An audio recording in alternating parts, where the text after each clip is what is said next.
Estimados amigos, salve María. Tenemos un nuevo Papa, su nombre León, León XIV.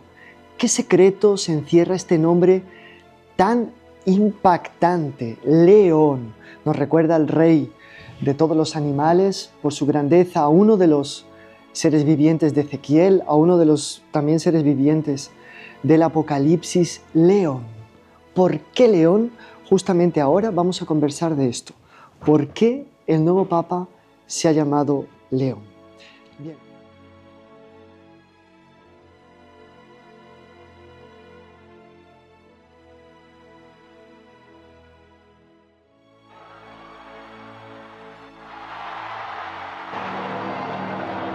Habemus Papam. La pace sia con tutti voi. Es de decir, ante todo, sobre todo y más que todo, que él mismo ha explicado, León XIV, que su nombre lo debe sobre todo a León XIII, León XIII. Un papa conocido sobre todo por sus encíclicas sociales, la Rerum Novarum más especialmente, de la cual trataremos. León XIII fue también un pontífice muy mariano y con mucha relación con la devoción a la Virgen del Buen Consejo. Todos hemos visto que por el hecho, las raíces agustinas del nuevo Papa, hay una gran relación entre él y la Virgen del Buen Consejo de Genazzano, que como todos saben es una devoción muy querida de los heraldos. En este canal y en otros ustedes encontrarán abundantes podcasts, vídeos, en fin, documentales sobre esta devoción tan valiosa para los heraldos, y que es por naturaleza la devoción del nuevo Papa porque es la patrona de los agustinos. O sea, es una advocación que es propiamente la patrona de la orden agustina, y siendo el agustino, por tanto, pues tiene una relación muy estrecha con este fresco de Genazzano de la Virgen del Buen Consejo. Pero volviendo al nombre León, queríamos hoy trazar, abuelo de águila, un histórico de todos los papas que se llaman León, porque si es verdad que llamándose León lo hizo pues, sobre todo por León XIII, quizá porque León XIII también no solamente escribió la Rerum Novarum, sino tiene mucha relación con la Virgen del Buen Consejo. Es verdad también que llamarse León significa asumir toda la tradición de los papas que también se llamaron León.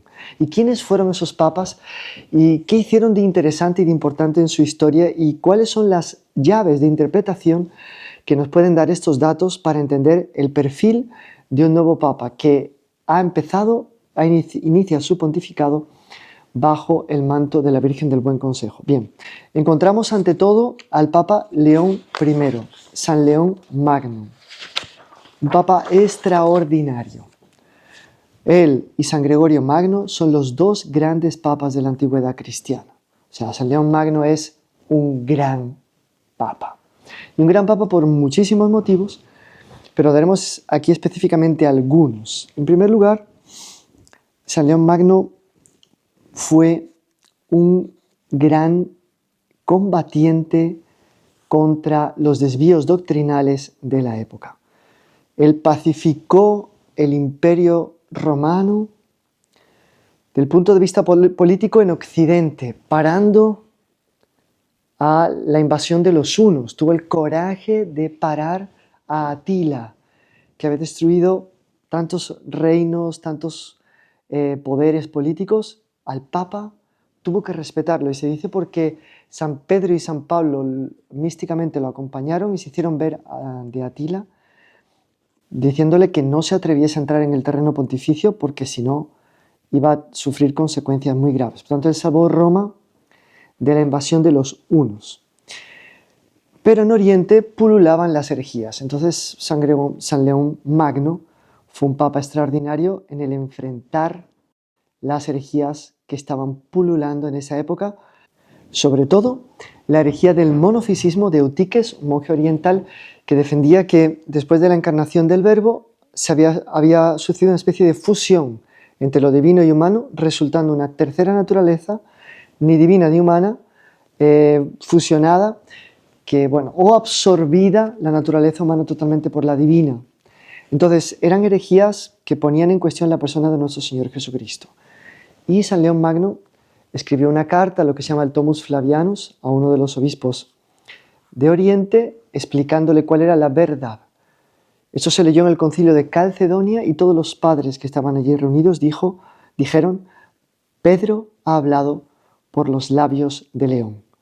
Por tanto, él, con la coherencia y la cadencia y la fuerza de las legiones romanas, así dijeron los padres de Calcedonia, San León Magno había establecido la verdad con un lenguaje sencillo, profundo, culto, claro, inapelable, que dejaba las cosas bien establecidas sobre los raíles. San León Magno todavía tuvo un papel muy importante en consolidar el primado de la sede de Roma, o sea, en consolidar este papel del Papa de ser el primero entre todos los obispos, aquel que tiene un poder episcopal directo sobre toda la Iglesia, sobre todo con vistas a conservar la fe. También llevó adelante luchas muy grandes para restablecer la disciplina eclesiástica y al final fue considerado santo. Hoy en día es considerado santo en Occidente por la Iglesia Católica Romana, pero también por la Iglesia Ortodoxa. Por tanto, un papa de una estatura moral gigantesca, un verdadero león de la ortodoxia, un león del orden, un león de la fe, que además tenía grandes habilidades diplomáticas y supo, por tanto, consolidar la paz en la verdad.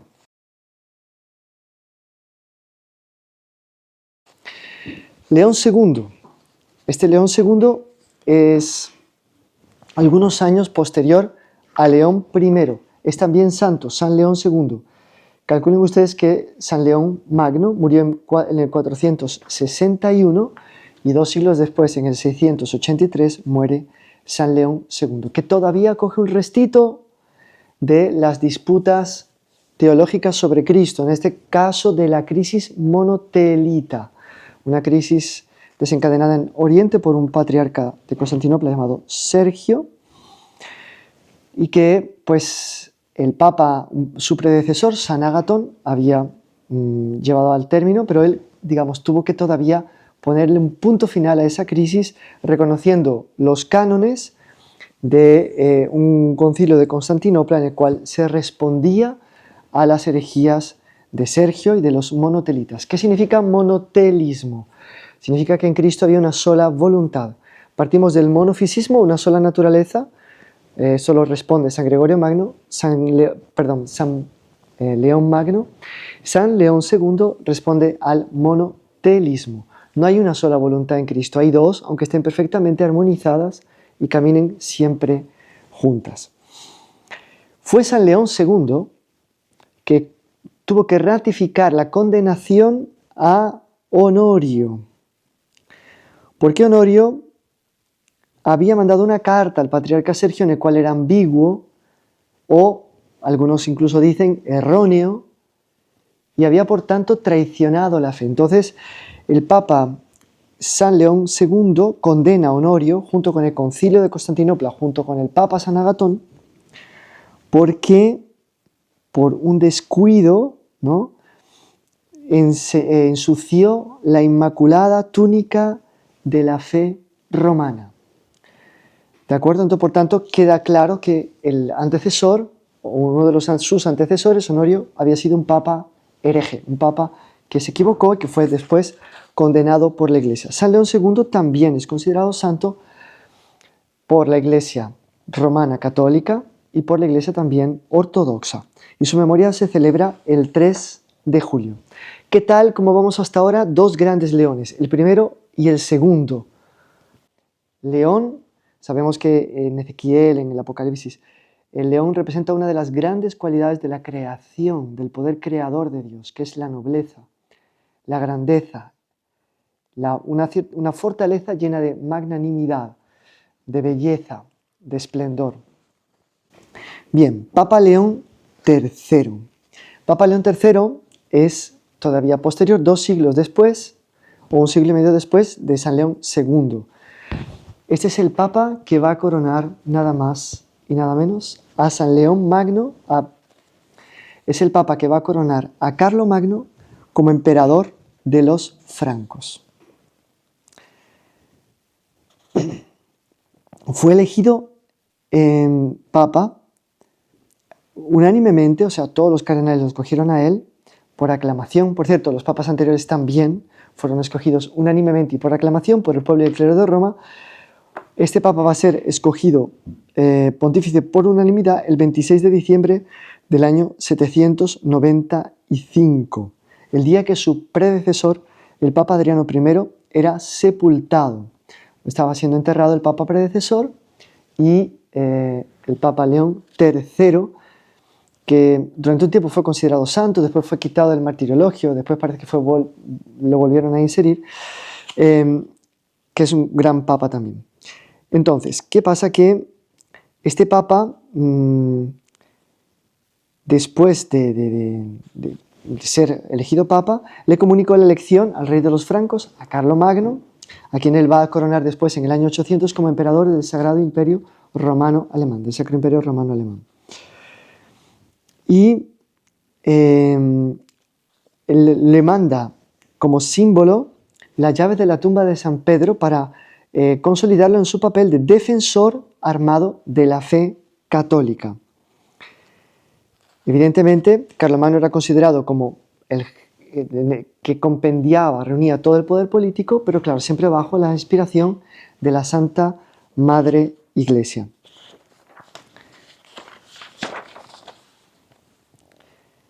El Papa Carlomagno, bueno, este Papa sufrió un atentado por parte de miembros de una familia romana poderosa que querían adueñarse del papado. Y este Papa huyó a los terrenos carolingios para ponerse al abrigo de Carlomagno. A Carlomagno le llegaron muchas denuncias contra él. Carlomagno, con su ministro de la Educación, que era un monje benedictino llamado Alcuino de York. Y Alcuino le dijo que en la Santa Sede no podía ser juzgada por nadie. Es la famosa frase,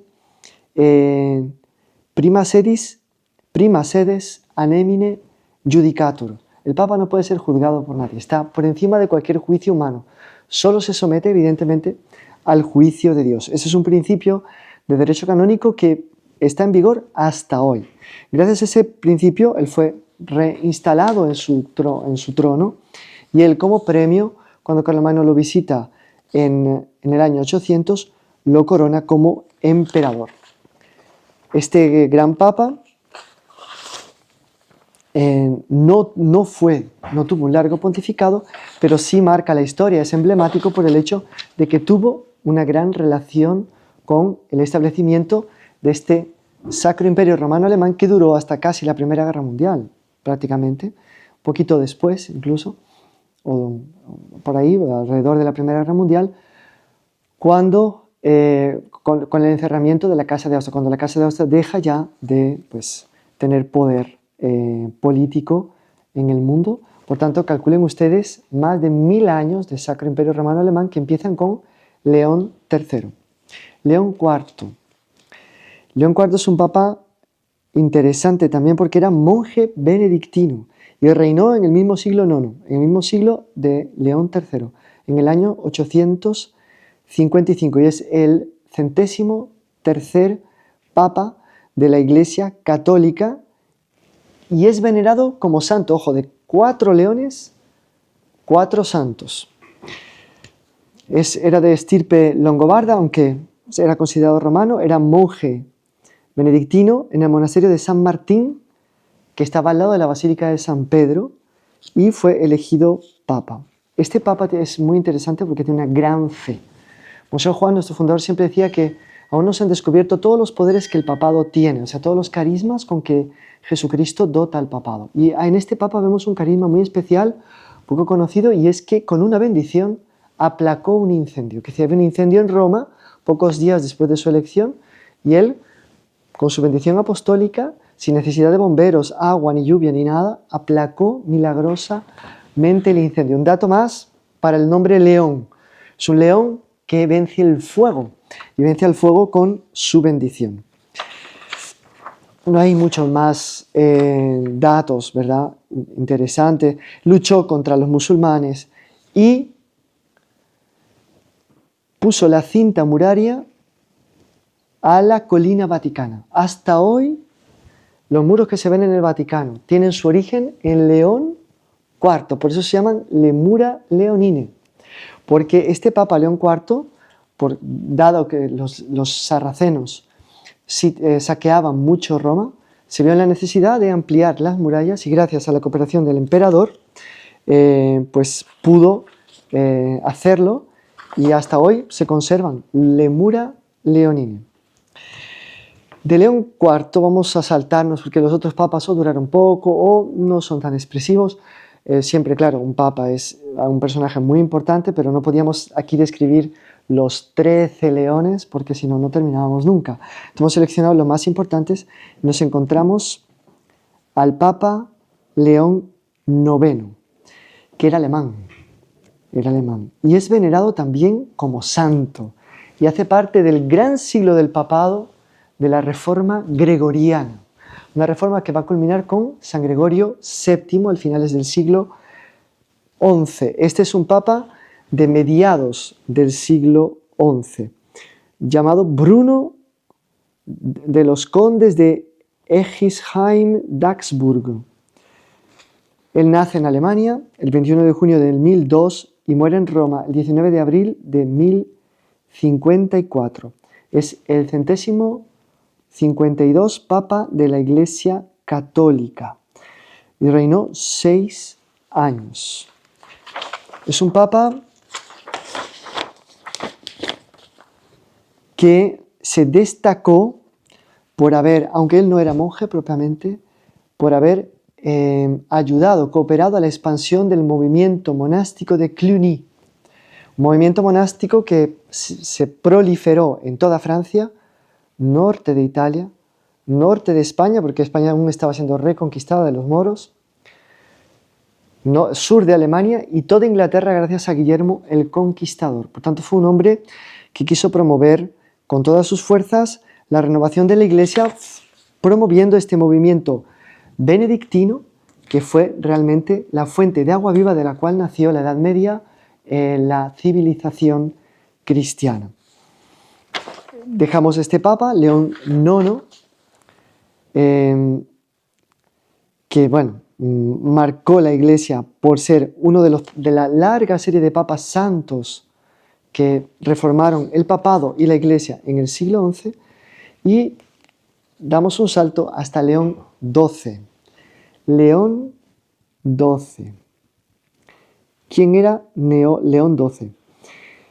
Aníbal, Francisco, Clemente, Melchor, Jerónimo, Nicolás de la Genga en italiano.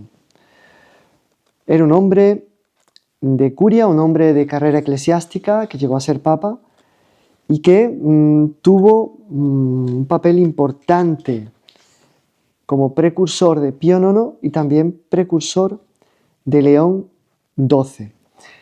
Él no duró mucho tiempo en el pontificado, pero sí, contra todo y contra todos, inició el jubileo del 1825. Ustedes saben que el Papa León XIV ha sido escogido en medio a un año jubilar, pues estamos en el 25 y todos los 25, todos los 50, todos los 75 y todos los 100, los dos ceros, son naturalmente jubileos que recurren cada 25 años. En 1825, sin embargo, había una gran problemática en la Iglesia, porque en el 1800 había sido imposible hacer un jubileo porque Roma estaba invadida por Napoleón. En el 25 se hizo a duras penas porque había una cantidad de factores contrarios a que se hiciese el jubileo: el banditismo, la falta de seguridad, la falta de recursos económicos, porque la sede de Roma estaba exhausta, porque Napoleón había robado de los estados pontificios todo el oro, toda la plata, obras de arte que pudo, y dejó las cajas pontificias muy bajas.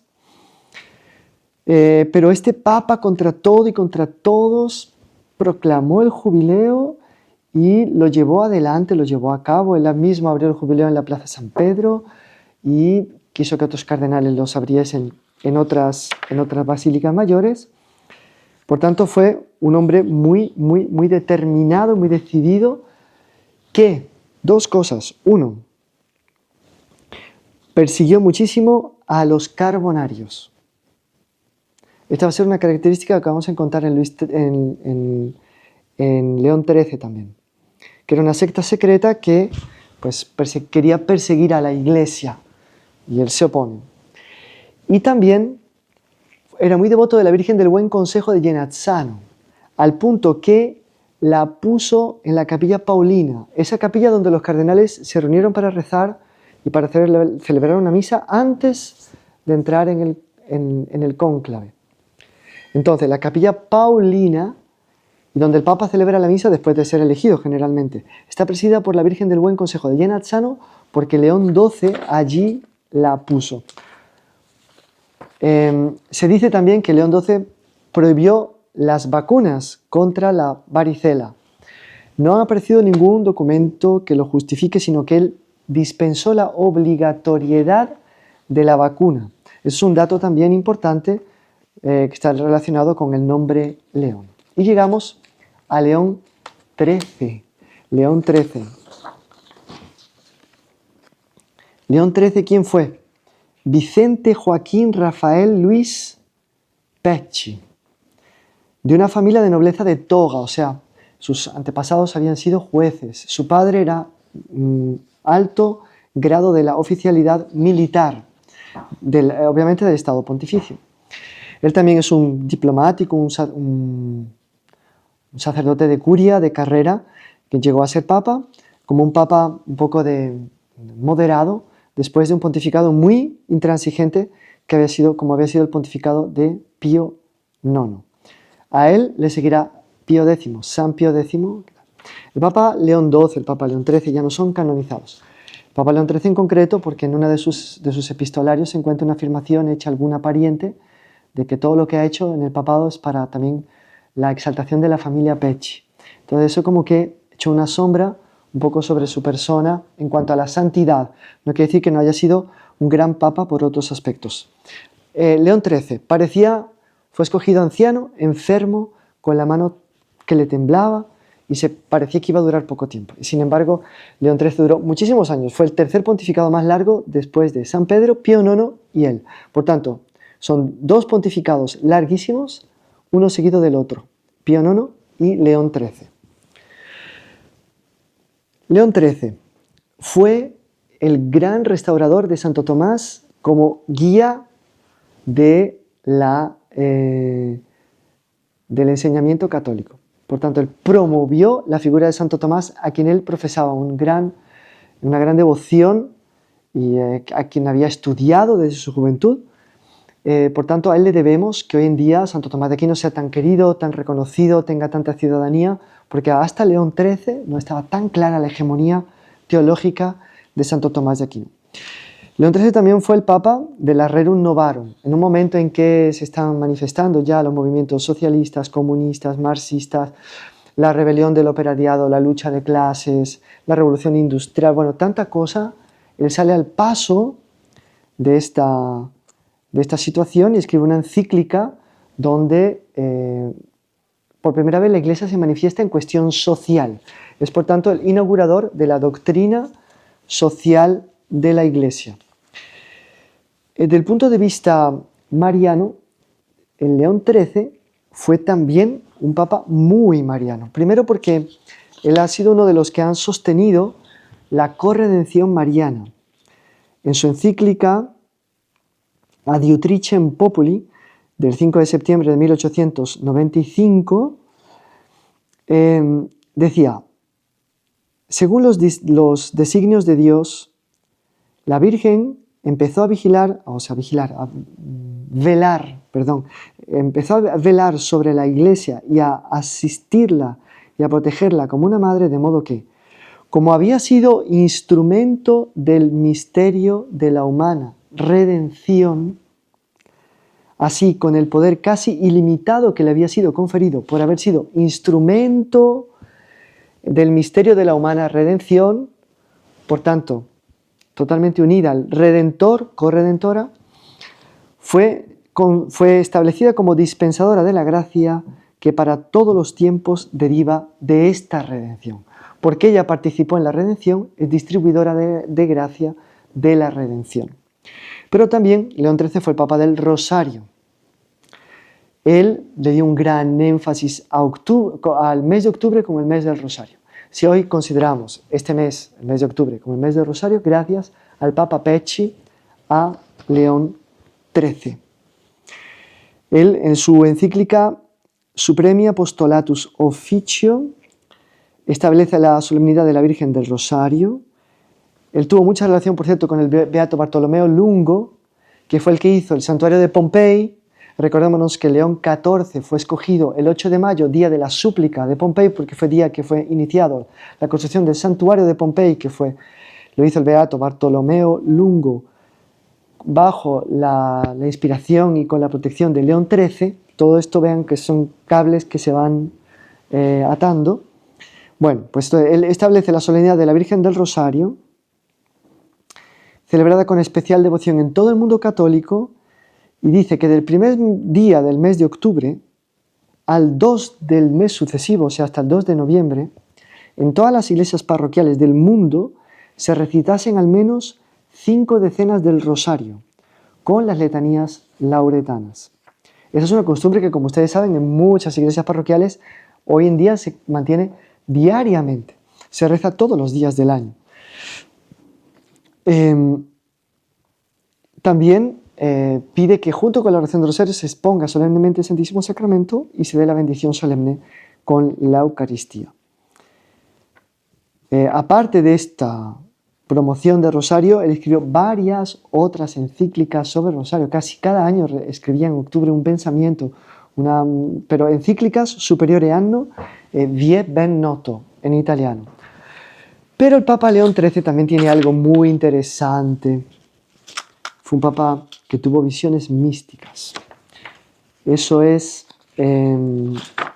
llama bastante pues, la atención. Bueno, el escudo del Papa Pío León XIII se parece bastante al de León XIV en una buena parte, porque León XIV, como recordamos, está dividido por la mitad, arriba es azul con una flor de lis blanca, esto viene de León XIII, y la otra parte ya es roja, pero bueno, la parte que de arriba, la parte azul con la tal, viene de León XIII. León XIII tenía ese escudo que ustedes después pueden contemplar ahí.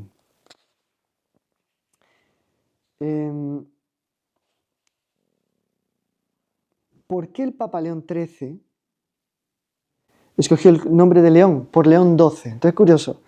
León XIII lo escogió por León XII, León XIV por León XIII. Pero bueno, vamos allá a la cuestión mística. Evidentemente, el Papa León XIII tiene un pontificado largo, un pontificado importante, en años muy conturbados, y por tanto, podríamos hablar mucho, pero vamos al punto, a las llaves de interpretación que nos puede dar este pontífice respecto al nombre León. En el 1884, León XIII tuvo una visión mística, de la cual salió vivamente impresionado. La mañana del 13 de octubre, recordémonos, 13 de octubre, última aparición de la Virgen en Fátima, milagro del sol. Durante una celebración en la capilla Paulina, donde recordemos está la Virgen del Buen Consejo, se comportó de manera fuera de lo común. De un momento a otro pareció inmovilizado por cualquier minuto, después de lo que volvió a su estudio, y los presentes temieron que había sido víctima de un malestar, de una enfermedad, pero poco después convocó al responsable de la congregación de los ritos y le confió el manuscrito con una oración apenas compuesta y dijo: inclúyala en el ritual romano. La oración es una elaborada invocación al arcángel San Miguel en defensa de una acción incumbente del diablo. San Miguel Arcángel, defiéndenos en el combate contra las malicias y las insidias del diablo, etcétera, etcétera. La oración de San Miguel se rezó siempre después de la misa hasta la reforma del Concilio Vaticano II. Esto que ocurrió fue comunicado a algunos cardenales, al confesor del Papa, fuera de la confesión obviamente, él se lo comunicó a algunos cardenales, y la narración nos llegó en el 1946. Es decir, el Papa había narrado la escena de una terrificante salida de demonios de una superficie terrestre partida. O sea, como si hubiera habido un temblor, se abrió la superficie terrestre y salieron una cantidad enorme de demonios. Estos demonios hicieron numerosos desastres, llegaban hasta la Basílica de San Pedro y le provocaban que casi fuese derrumbada la Basílica de San Pedro. Para parar esta maléfica iniciativa de los diablos, fue necesario que bajase del cielo el arcángel San Miguel y que venciese a la cohorte infernal. Enseguida había oído voces sobrenaturales que anunciaban que se estaba acercando la amenaza durante un periodo que podría haber sido un periodo largo. O sea, los demonios serían sueltos por un cierto periodo, 100 años, un periodo largo. El peligro había sido representado por la nación rusa y por una agresión contra la Iglesia, con la finalidad de probar la fe y la resistencia, operada por Satanás, a quien Dios concedía un siglo de libertad de acción. Entonces, es poco común que los papas hayan tenido visiones, pero León XIII la tuvo y actuó en consecuencia. Por tanto, es un pontífice importante, un pontífice que da luz a este nombre que ha escogido el nuevo Papa, León. León XIII, León XII, León el Magno, León II. Y al mismo tiempo la misteriosa relación del nombre León en cuanto Papa con la devoción a la Virgen del Buen Consejo. León XII la introduce en la Capilla Paulina. León XIII introduce la ejaculatoria Mater Boni Consilia en la letanía lauretana. Virgen del Buen Consejo en la letanía lauretana. León XIV es agustino. Su primer acto de pontificado prácticamente, después de la bendición Urbi et Orbe, es ir a Genazzano a visitar a la Virgen del Buen Consejo y pide que para su misa, esto es una sorpresa, les anuncio en anteprima, la misa de inicio del pontificado, pues esté también allí presente la Virgen del Buen Consejo. Claro, no se pueden llevar el afresco que está fijo en Genazzano, pero estará presente de una manera interesante y los heraldos han tenido algo que ver con esto, que como más adelante les podremos decir. El caso es que delante de esta perspectiva histórica, de este vuelo de águila a respecto del nombre León, ¿qué tenemos que decir? Tenemos poco que decir, tenemos mucho que rezar. Tenemos que rezar para que este nuevo pontífice sea confortado por todos sus predecesores que están en el cielo, especialmente los que han destacado por su santidad, especialmente los que se llaman León, como él. Hemos visto varios santos aquí, León I, León II, León III, digamos, fue santo un periodo, después lo quitaron, después lo volvieron a poner, León IV, León IX, para que él también sea un santo, un papa santo que reúna todas estas características de agudeza, valentía, equilibrio, coherencia, defensa de la fe, amor a la Virgen, interés también por que la Iglesia ilumine las cuestiones políticas y sociales. Hemos visto su interés por la paz. Bueno, vamos a pedirle a la Virgen del Buen Consejo, ustedes y este servidor en las misas, que realmente ilumine, guíe, proteja, guarde, conserve, anime, vivifique, dé luz y fuerza a este pontífice que la Santa Iglesia ha escogido, que sea verdaderamente el escogido del Espíritu Santo para llevar a la Iglesia siempre hacia nuevas santidades. Pues la Iglesia va creciendo en gracia y santidad y son santidades que se acumulan. La Iglesia no envejece, va acumulando santidades y a medida que acumula santidades es cada día más bella, más pura, sin mancha ni arruga, más esplendorosa. Pues que Él pueda, por obra de la Virgen del Buen Consejo, contribuir a esa santificación continua, constante de la Iglesia. Bien, llegamos a este punto y les damos la bendición por intercesión de la Virgen del Buen Consejo, la bendición de Dios Todopoderoso, Padre, Hijo y Espíritu Santo, descienda sobre ustedes y les acompañe siempre. Salve María. Patris et Filii et Spiritus Sancti descendat super vos et maniat semper.